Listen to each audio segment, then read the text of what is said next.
Exactly 1 month ago, the NBA's trade deadline went down, and boy did it live up to the hype. We saw plenty of deals get agreed upon, including a few blockbuster trades featuring superstars, some fringe moves on the margins, and everything in between. Obviously, in the heat of the moment, everyone has a reaction and a take to throw out immediately, myself included, seeing as I made a video grading each of the big deals that happened that day at the time. But now that we're a month into it and the dust has settled on it all, I figured we should revisit this with some more grades based on how each of the biggest deals at the deadline have been working out for both teams involved, along with what the futures of each team could be looking like with it.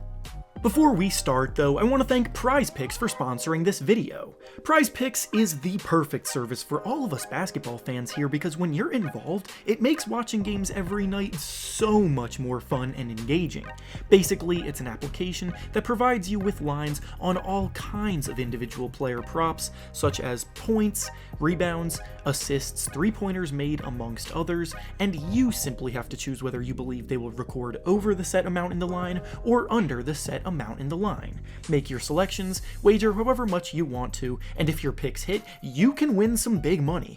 For some picks that I'm looking at making for today's slate of games, I'm thinking of going with Kyle Kuzma to score over 20.5 points, Cameron Payne to score under 14.5 points, and Marcus Morris to make over 1.5 threes. If this sounds at all intriguing to you, then go use the link down in the description of the video to sign up today and use promo code REFERENCE to receive a 100% deposit match bonus up to $100. Once again, thank you to PrizePicks for sponsoring this video. Now let's get back to the topic at hand. The first trade we'll be regrading a month later from the deadline is the trade that happened between the Sacramento Kings and the Indiana Pacers, where the Kings received Domantas Sabonis, Jeremy Lamb, and Justin Holiday in exchange for Tyrese Haliburton, Buddy Hield, Tristan Thompson, and a second-round pick. The grades for this deal are actually unchanged from my original video, where I gave the Pacers an A and the Kings a D. When this trade happened, it shocked everybody, because Tyrese Haliburton has been one of the league's biggest breakouts this season, and at 22 years old, you just don't trade away a guy showing that much potential so young. The Kings, however, have a history of making some terrible moves, and we can now probably add this one to that list. This move was intended to be a win-now move by the Kings in order to make a run at the playoffs, but as suspected at the time, it wasn't enough to actually change anything about their situation, and since the deal has gone down, they've won just 4 of their last 11 games. Everyone seems to think that the negativity towards the Kings in this trade is equivalent to slander towards Domantas Sabonis, but it's really not. Sabonis is a very good player, but the point was that he doesn't make them a contender right now, so trading away a player in Haliburton that could have been a vital piece of their core for the future just isn't worth it. Meanwhile, the Pacers have done very well at the deadline, shifting more towards a mini rebuild. They've acquired a tremendous young talent to build with in Haliburton, and honestly, look even better a month later. The next trade we'll be grading after a month is the deal that happened between the Dallas Mavericks and the Washington Wizards, where the Mavericks received Spencer Dinwiddie and Davis Bertans in exchange for Kristaps Porzingis and a second-round pick. The grades here are actually much more even than I originally had them previously, as I give the Mavericks a B+ and the Wizards a B. Originally, I wasn't a fan of this trade at all for the Mavericks, and I can admit that I feel like I was wrong here, because since Dinwiddie has arrived in Dallas, he's looked like an entirely new player. I don't know what was going on in that Wizards locker room before, but after everything leaked out about Dinwiddie not exactly being very popular with his teammates and him not getting along with Bradley Beal, this trade probably breathed some new life into him, and he's been balling out with the Mavericks. Before the deal, Dinwiddie was only averaging a little over 12 points per game, shooting 38% from the field and 31% from 3, but in Dallas so far, he's scoring over 18 points per game, shooting at 55% from the field and 45% from 3, including a 36-point game against the Kings recently. On the flip side, Porzingis has only been able to play one game with the Wizards so far as he was recovering from an injury, but he scored 25 points in that game, and being on a team without as much pressure, where he doesn't have to be Luka Doncic's sidekick, could be just what he needed as well. So while this deal wasn't perfect for either team involved by any means, it does look much less lopsided than I originally pegged it to be.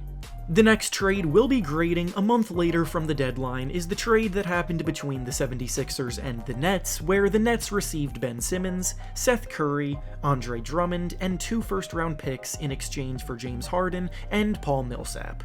The grades here are slightly different, with the 76ers maintaining their A grade, but the Nets come in with a B+.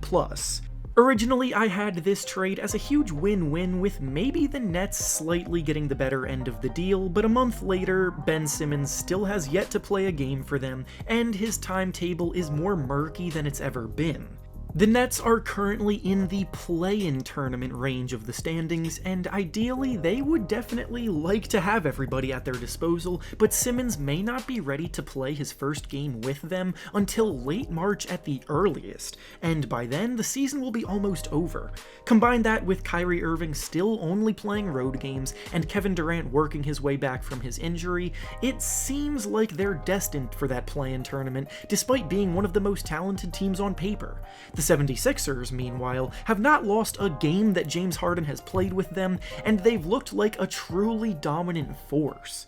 Harden and Embiid have already developed some terrific chemistry in the pick and roll and pick and pop. Harden's playmaking has been exactly what the Sixers have been missing, and it's helped get the most out of players like Tyrese Maxey and Matisse Thybulle on offense too.